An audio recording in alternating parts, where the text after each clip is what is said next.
Yeah, good evening. So let's do a numerical on two infinite sheets.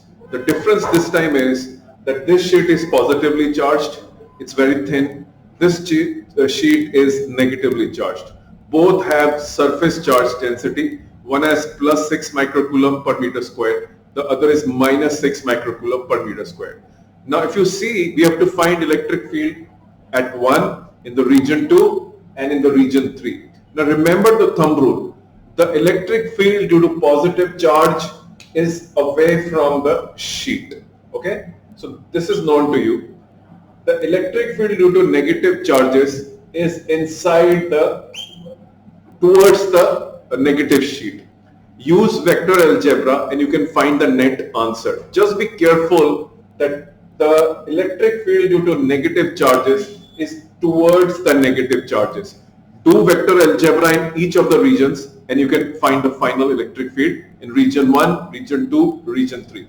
Thank you very much.